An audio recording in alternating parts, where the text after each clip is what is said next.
Okay, so it's that moment again, everybody. Welcome. We're streaming live to my session called Ask Me Anything About Accreditation. Although the regulars amongst us know we often go off-piste, which is when we have the most exciting, fun conversations. I'm Dawn Campbell, your host from the IAPC&M. And in the hot seat, you can see we have the lovely, smiley Miles Grant. Hello, Miles. Welcome. Good afternoon, everybody. Great to be here. Thank you for having me, Dawn. You're welcome. You're welcome. So just to set the scene, as I normally do, although, as I say, we do tend to go off piece, these sessions, these half-hour sessions, are basically for you if you're thinking about becoming a coach and a mentor and training. So somebody like Miles is ideally placed to answer those questions about how do you update your skills, add coaching or mentoring to your toolkit, and become a coach. Or maybe you want to work with a coach or mentor. Again, Miles and I are ideally placed to help you understand what you should be looking for, how to do your due diligence, etc. Or maybe you are a coach out there and the whole accreditation thing has just kind of passed you by and you want to know, why did somebody like Miles, who's an international speaker, a training provider, and a founder of a training company, why did he bother getting accredited? How did it make a difference to his business? So you can ask questions about that. Or maybe you're a university who's training the next generation of great coaches like Miles, and you're thinking, how is this going to help me improve my international league tables? So all of those questions and more. We don't, in all honesty, get a great deal of questions, Miles. My VA, Gillian, is on the mobile and she's keeping an eye because we're live on YouTube, LinkedIn, Instagram, Facebook. What we tend to get are comments from people say, oh, it's sort of my guilty pleasure. I enjoy having a cup of tea or coffee at this time because you have such interesting guests. So let me introduce you properly, Miles. Miles, as I say, is an international speaker. He's an accredited master coach. He's a trainer, and he's the founder of Certified Elite and Performance Coaching, which is, again, an accredited course. In fact, I had the pleasure of going on one of your amazing free 3-day events. Yes, I did say free 3-day events. And as a fellow coach, which is higher than a master, I got a lot out of it as well. So I think you run these once a year, or is it 3 times a year? I can't remember, but I recommend people Yeah, go about on 3 or 4 times a year. Yeah. yeah, hugely, hugely beneficial. Great refresher. So I highly recommend those. And Miles is a family man, got 2 beautiful children, the latest one being a little boy called Zen, which we just love that name. It Yes.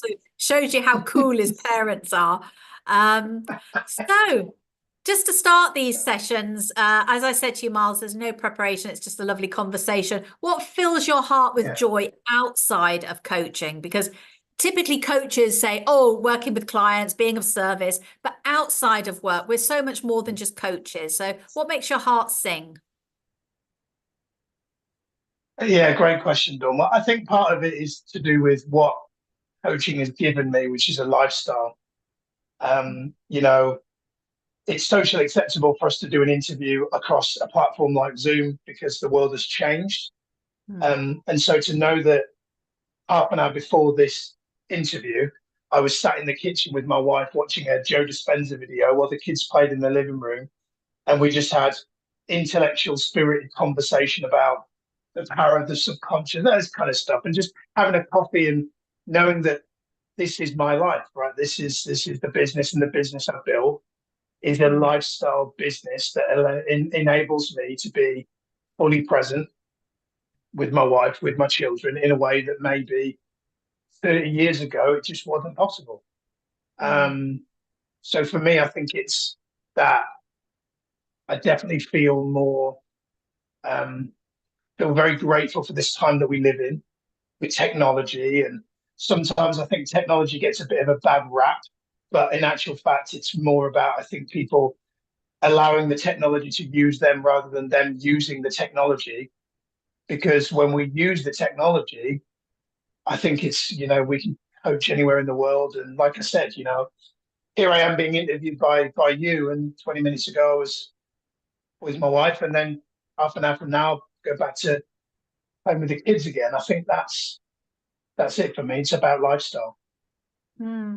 That's really interesting because nobody's actually mentioned technology, and I've been doing this for nearly 2 years now. And as you say, technology often has a bad rap. It's something that frustrates us, and we have all sorts of, techie phobe rage and those sorts of things. But actually, on the flip side, and yes, it's a time vampire as well. But on the flip side, look at the doors it's opened to us, particularly since COVID. I mean, we've always done our business online. We're a virtual organization, but we noticed a massive outpouring of practitioners who wanted to take their business online because of the P word, the pandemic. And it's completely transformed the way we work. So there's a lot of gratitude, I think, to be had for the doors that it's opened. And you're the first person who's actually said that to me. Yeah, I honestly think, again, might be controversial, but I honestly think that the only people that would have a problem with the technology is that their mind is not caught up with the speed of the technology. I think many of us, and I can definitely say this for myself over the years, is that any of my old limiting beliefs are fundamentally old software, like it's old, outdated stuff. And technology is fast. And if our minds aren't adapting to the rate of change, it can be overwhelming and intimidating. But if we can recognize again that it's something to use and not to be used by, like for example, Facebook, one person might say it's intrusive and it's interrupting and it can cause mental health issues. And another person might say it enables me to call my granny on the other side of the planet in Vancouver, who I wouldn't get to see, right? So it's like, well, it's just a matter of perspective, I think. So yeah, I'm in the right frame of mind. I'm grateful for it. And then there are other times where 2 hours ago I'm on a webinar platform trying to build something and I'm frustrated. So contradicting myself a little bit, but generally I'm grateful for the technology. Yeah. I mean, I'm a bit of a technophobe. I don't know how to use a lot of equipment, and I wouldn't profess to, but I do really enjoy social media, and I can lose hours. And I suppose that's where, if you haven't got the discipline, if you haven't got boundaries, if you don't follow a sort of time management system, like, what's that one beginning with P, where it's 20 minutes, Pomodoro, 20 minutes doing something you like, then 20 minutes doing something else. Like, so you can have 20 minutes on social media, then 20 minutes on your accounts or something like that.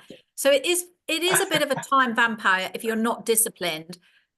And I'm completely overwhelmed by the amount of things that you can learn on social media that we never had access to before.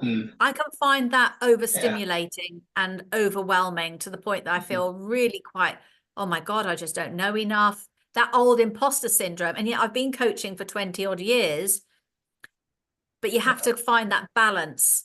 That's what's important. There's lots of lovely, lovely stuff and trainings on social media. And I'm a big podcast fan. I just love them. Yeah. Does mean I read a lot less books now, though. I mean, I was such a bookworm. Now I've got my earphones in and I'm listening to podcasts all the time. Amazing podcasts. I just love this. It's a way of connecting, as you say. Yeah, agreed. Again, it's about perspective, but yeah, there's some great technology out there for sure. So how do you use technology in your courses? Because I seem to remember that on one of the earlier ones that I went on, where you were providing all the templates, all the scripts, etc. I think there was an automated system for CRM. So I'm guessing that's quite important for you and your students. Yeah, so I suppose if I talk about technology and where I found it really helpful, and this is especially for people that are here that are either a training provider already, this is something I think that's going to be really valuable to you.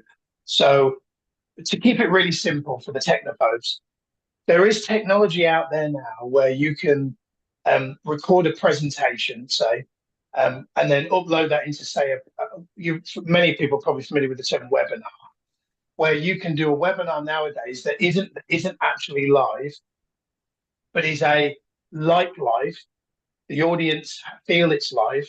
They get an experience that's like live. So maybe you'd be there, you'd be in the chat, or you'd have a team member that's kind of still holding the chat, but they would experience it without you being there. And I think the real power of that, Dawn, is, for me personally, is it's enabled me to systemize and scale my business, reach more people, but actually do a lot less.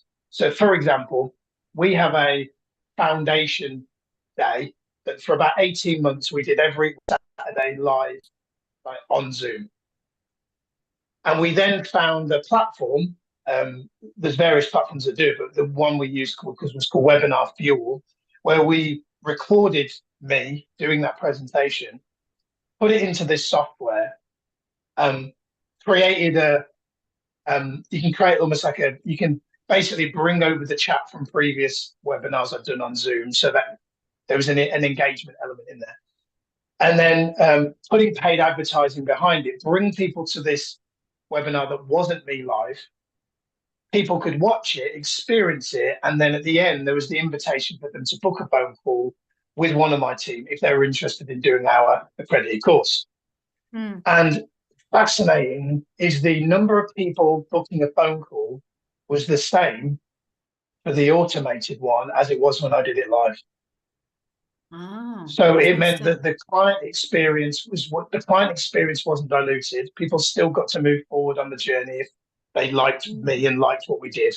But it meant that I could be, for all intents and purposes, doing something else, or my personal preference, I could be at a kid's birthday party or playing with Sage or just doing something else that I love, and knowing that we're still onboarding people. So anybody that's here, especially that's a training provider, this is the kind of technology that is out there that I think is really powerful. And actually, I'll tell you something else that's blown me away recently. I haven't used this yet.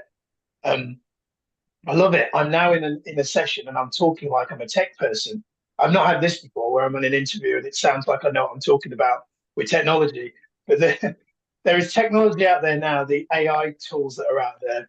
And I saw something recently where, Dawn, you can create an AI version of you and put and have you speaking Punjabi and deliver the webinar completely the same as you in Punjabi, to enable you to do advertising to an Indian audience.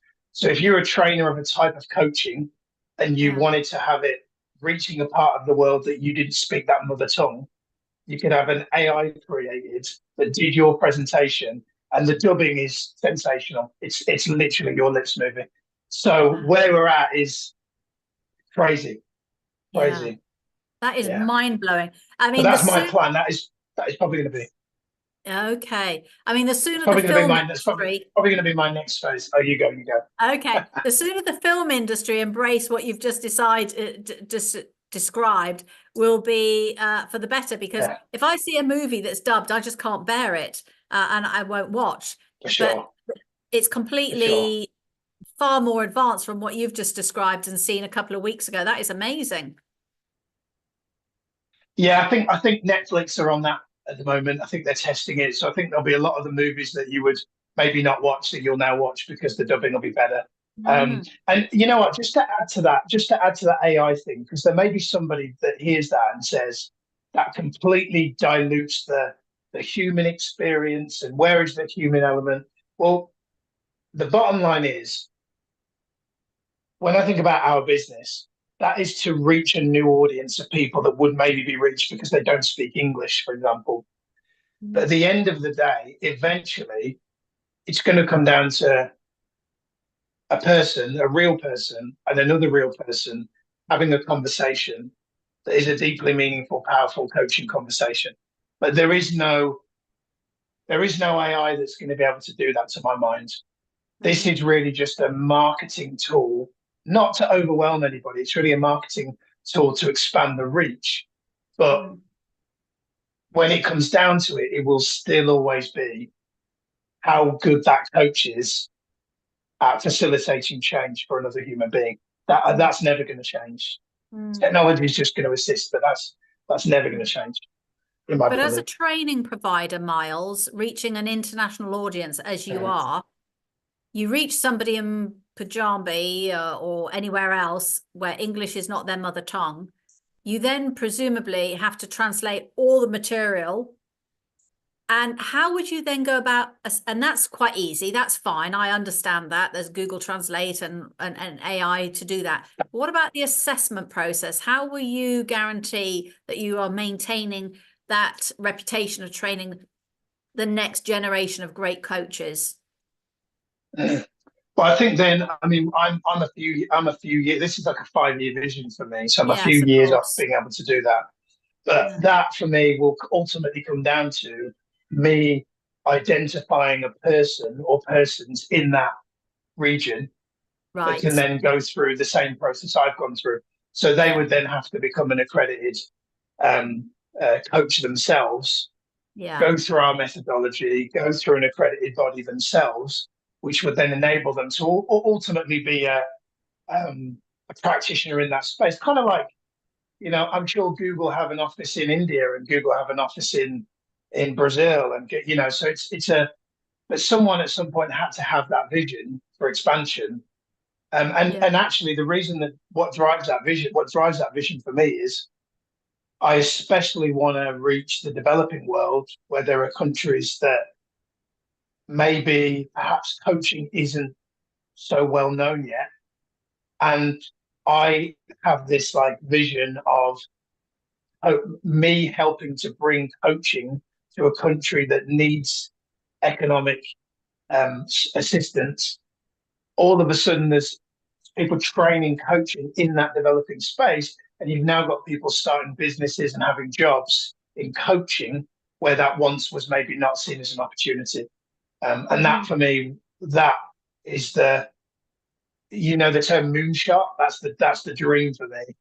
Is that, you know, we're in Jordan and Israel and, you know, Brazil and Honduras and these countries where maybe they don't have maybe they need a new something new for their economy. That's one big, hairy, audacious goal. Got to have them, right? Got to have them. Yes. Yeah. And of course, you're a role model to 2 young children who are very impressionable. So it's a wonderful part of your legacy. And what you just described about having people on the ground to do the certifications is what we've had to do as an accreditation body. So we've had to train people in Turkey, in Greece. I'm trying to think of what other countries we've done it. We're just doing it, I think, in Bulgaria at the moment, training courses next month. It's the way forward. We don't want to sort of discriminate or alienate people just because they don't speak English. They need to be trained in their Sure. own languages and also then be accredited and not have that level not available to them just because they don't speak English.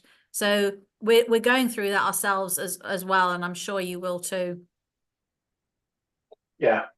Yeah. It's exciting, Absolutely. isn't it? It's really good. Exciting It is, industry, yeah, very fast, and of course with technology it makes it even faster. Isn't coaching the second fastest growing industry outside of IT anyway? I think it is. Yeah, I don't actually know. I don't actually know if it is, but I know that the speed at which it's growing is phenomenal, especially if you include things that are not obvious direct coaching. You think about just the personal development space and the education space that's popping up where people are crossing over into mentoring and coaching people on property and currencies and drop Yeah. shipping and all this kind of stuff. You know, if you include those things in there as well, then yeah, it's booming. Yeah. Yeah. I think I read that there's over 2,000 niche markets now. I mean, they're popping up Yeah. all over the place, like menopause coach, divorce coach, wealth coach, Yeah. debt coach. And it just makes it so much easier for people to find the right coach or mentor to work with. For sure. But what is Yeah. your definition of a coach? I've been having some really interesting conversations with training providers recently. What does it mean to embody the role of a coach to you?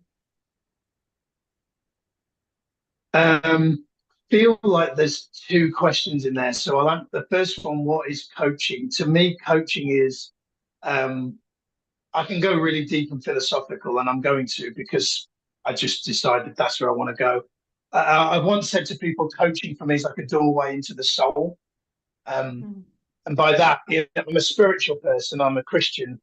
And what I love about coaching is the art of, in its cleanest, purest form, asking a person a question that gets them to just look at their life through a different lens.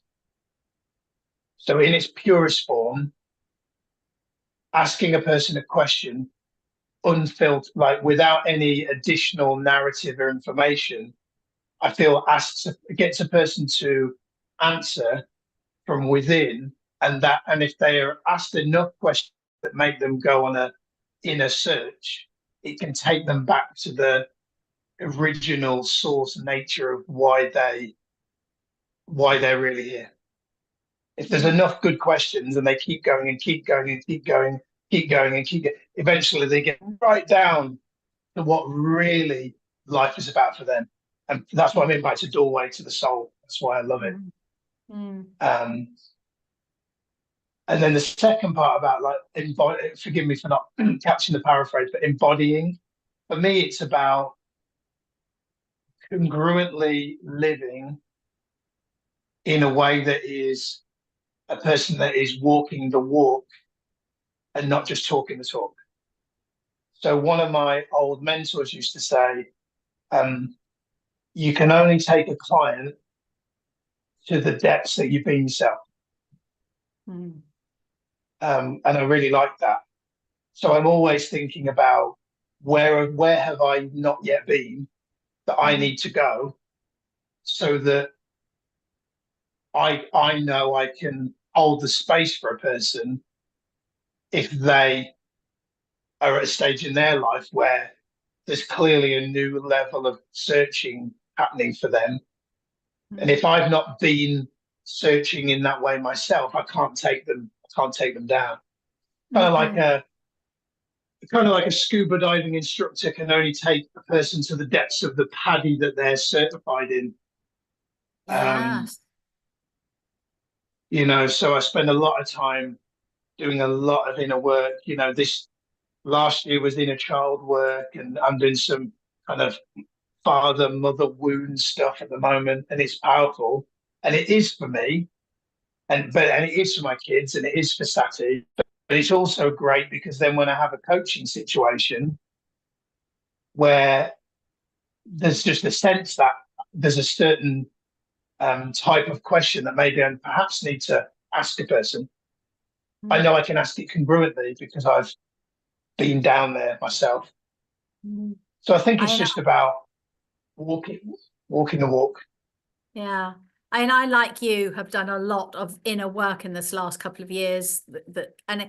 What it strikes me as when you're reading a lot of this material and studying is that there is nobody out there who isn't without some sort of trauma, whether it's real or perceived and it wasn't meant in that way. Yeah. Everybody seems to have some sort of trauma, which is great news for coaches, counselors, therapists, etc., because we need to talk.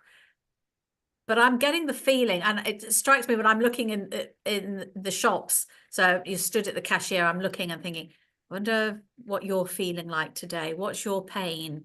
How are you coming? How are you coping? It's really softened me up to offering metta to everybody, because I just feel that everybody around me is in some way suffering with something. And that's quite shocking and sad. It is, but it's also, as you said, quite it creates a level of connection and empathy, I think. Like I remember the Stephen Covey's 7 Habits of Highly Effective People story. You may know it, where he's on the train.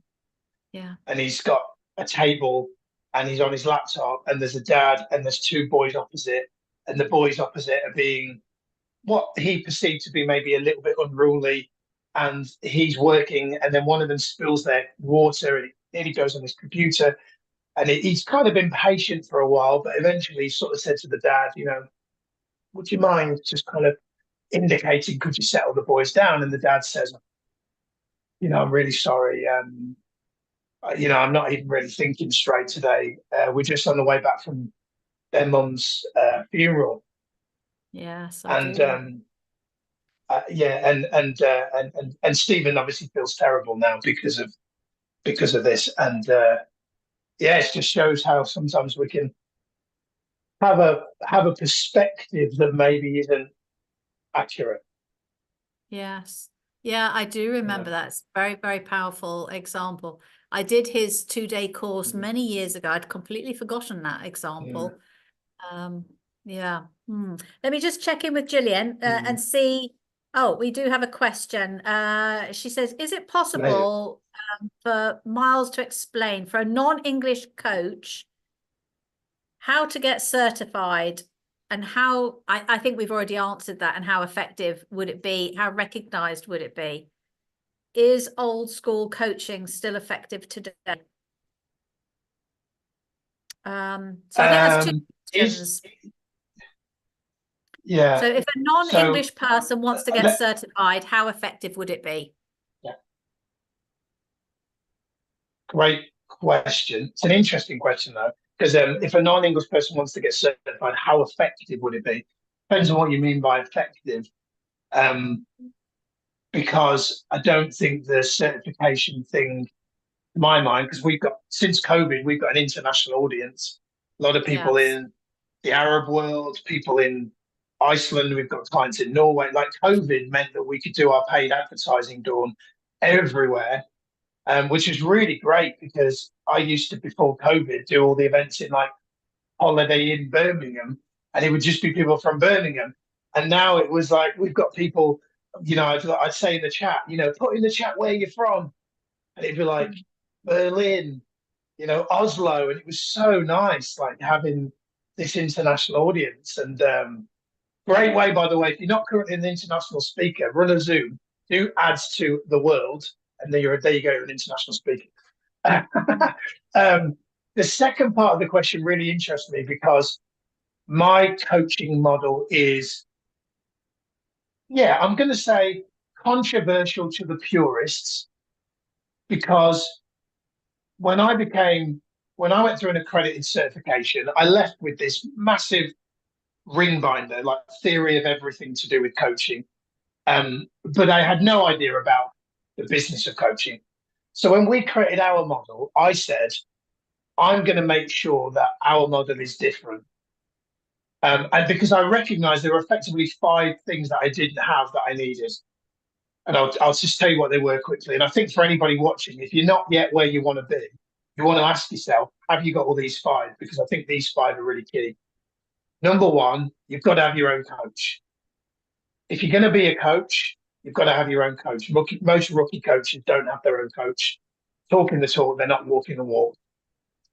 Whereas really good coaches have their own coach and they recognize that that's a key thing for them to be really congruent and live the values of coaching and not just trying to sell something that they think is going to make them a quick buck. Number 2 is, I believe, in today's day and age, you need a coaching system, a framework, a methodology, a roadmap. Because I think a lot of people don't actually know what they want. They want to be guided. And it's a bit like a driving instructor. If you got in a car with them and they didn't have a plan for your passing your test, you'd probably be a bit like, I don't know what I'm meant to do. Aren't you meant to tell me what to do? So that having a system just means having here's what we're going to do in session 1. And you color outside the lines, but you have a general direction of travel. Like we're in London and we want to get to Edinburgh, that you know what the outcome for the client is, and you go, right, here's how we're going to get there. Here's the journey we're going to go on. And having a syllabus and a modularized way of working, very much like I think, somebody who many people may like, may not like, but say Tony Robbins, who I've worked with, he's been running the same events for 30 years and it's the same thing. So I kind of go, well, if it's good enough for a Robbins to run Unleash the Power Within, have the same content for 30 years, maybe perhaps it might be worth us considering having a framework and a model as well.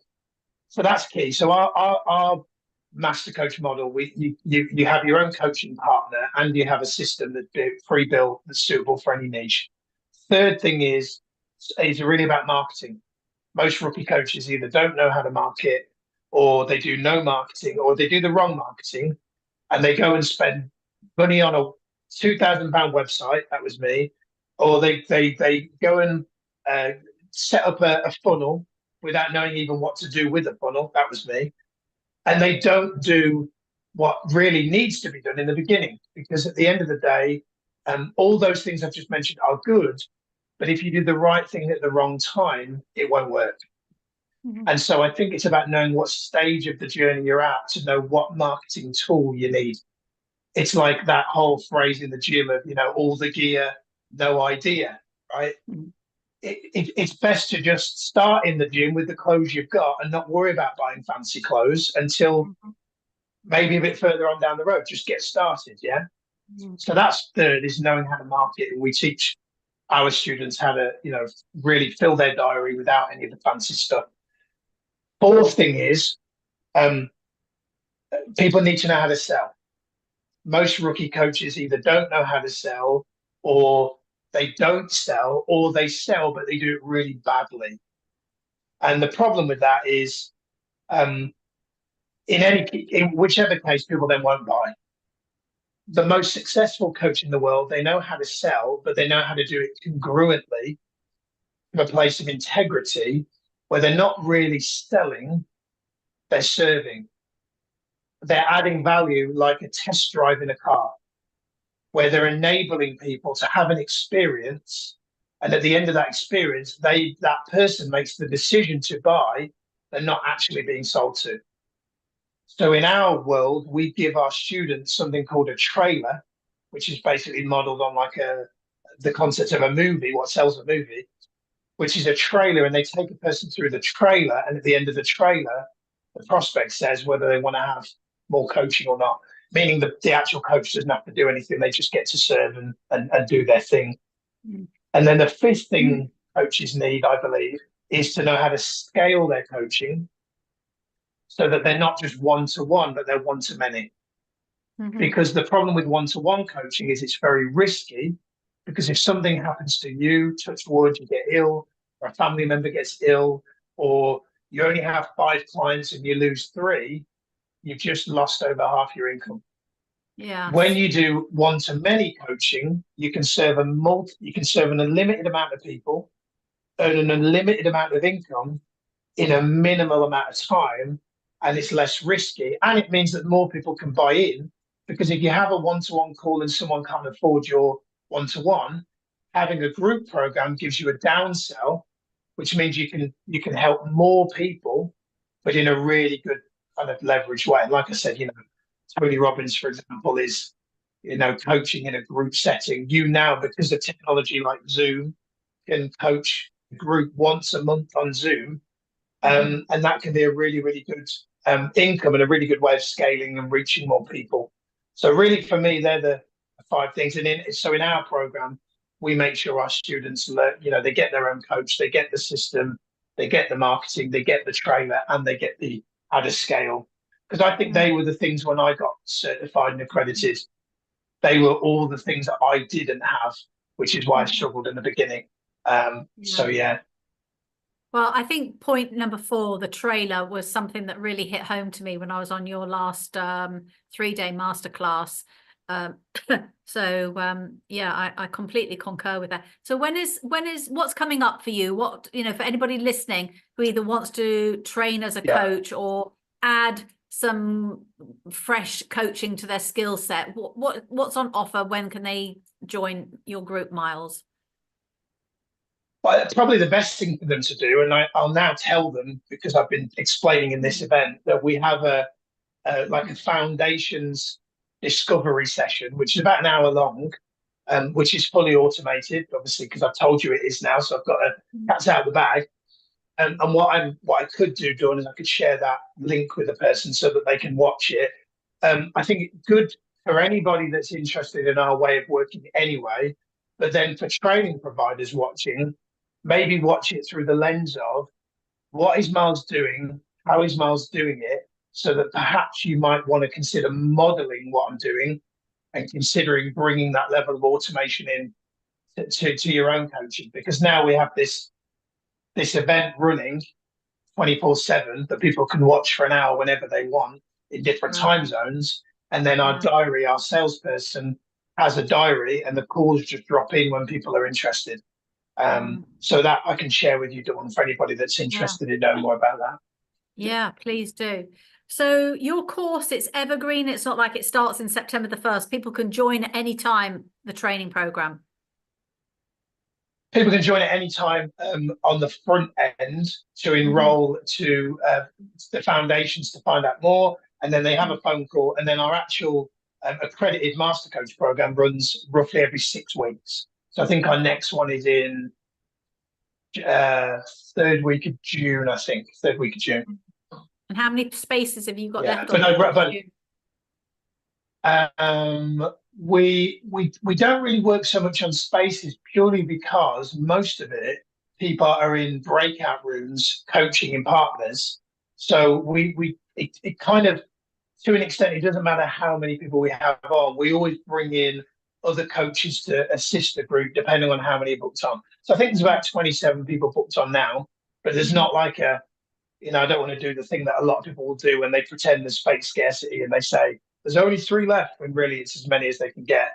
We're kind of open. If 50 people book on, I'll make sure that we've got 3 or 4 of our staff holding the space. If 20 people book on, I make sure it's 2 or 3. So it's really, so the key thing is for a person to watch our foundations model first, to see if the way that we coach might be for them. That's the first thing to do first. Yeah. And that's the beauty of the technology. If we go full circle back to the beginning of our conversation, if you've got 27 signed up now and another 27 wanted to join, that's fine, because you'll just bring in extra resources and create extra breakout rooms. For sure, because unlike if it was running in a hotel where you might need to think about the catering and is the room big enough, with Zoom, people are doing it from home. We don't have to think about it anymore. So it's great, really good. Yes. And just a final thought, in terms of technology, where do you see that affecting the price point, the entry level for coaches? I often have this conversation about pricing, and I always say pricing is really a direct correlation to who you target. So it's really about the who and less about the price.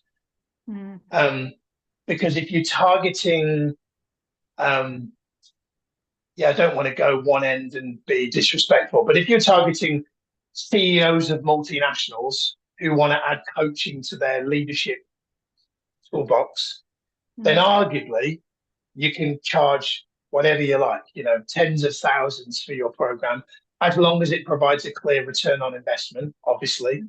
But then you can go the other end, and it maybe is more of a volume sale where the price point is lower. So it really depends, and it's all about targeting and all about who you target more than the price. Because it's a bit like, you can go 5-star in Tenerife, or you can go 5-star in Hawaii. They're both 5-star.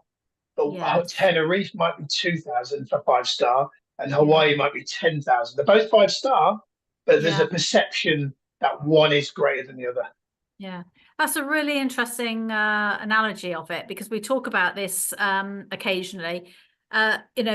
With use of technology and international markets, there are more people who can get trained quicker as a coach, very, very cheaply, with some of the platforms that are advertised on social media. And I don't ever have a problem with that. It depends on the quality.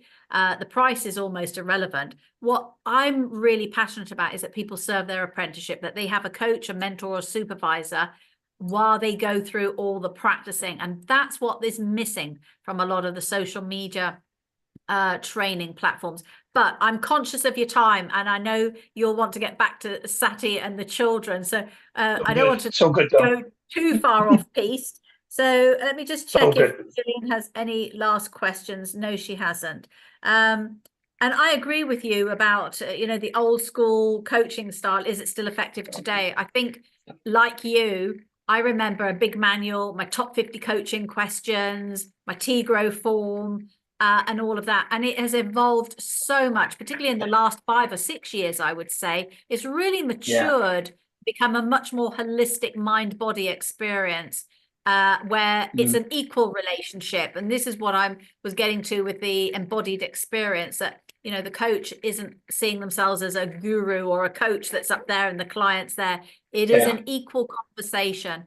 So I love the way coaching is going now. And I get firsthand experience of that because I'm accrediting, working with David, training providers, and I can see how evolved the programs are, even from 6 years ago. So it's a really exciting space to be in. And I thank you for your contribution to the industry, because you're doing such great work. I loved being on your, you know, getting firsthand experience of being on your 3-day program. And it's been an absolute pleasure to talk to you. We've run out of time. I mean, there's lots of things we could talk about. If anybody has any questions for Miles, put them in the chat box. I'm sure he'll be checking the social media pages, or use our contact form at the IAPC&M, and I'll make sure Miles gets your questions. And his training course is on the International Directory profile for training providers, so you can find out more there. And of course, we can contact you directly. Where's the best place to contact you, Miles, if it's not through the directory? Where do you want people to go? Well, our website is, I mean, I'll send you a link so you've got that. Okay. And so that's probably the best thing to do. I'll send you the link, and then people can find it that way. Cool. Well, it's been an absolute pleasure. I always love spending time with you. Thank you for sharing with us, Miles, and being in the hot seat. And I'll see you again. Well, welcome. I think you're running a masterclass later in this year with Lisa, aren't you? Have you sorted something else out? Yes, that's right. We've not phoned up a day, but we're almost there. So. Okay. And what about International Coaching Week next year? Are you booked in for that? Do you want to be? I don't think we are yet, but love to contribute. Love to, yeah. Good. I will get you booked in today, because we're already half full. And I don't want to, I want to make sure you don't miss out. So thank you, Miles. That's good. Thanks, Dawn. Great to see you. You take care. See everybody. Thank you. Bye-bye, everyone. Okay, bye. Bye-bye.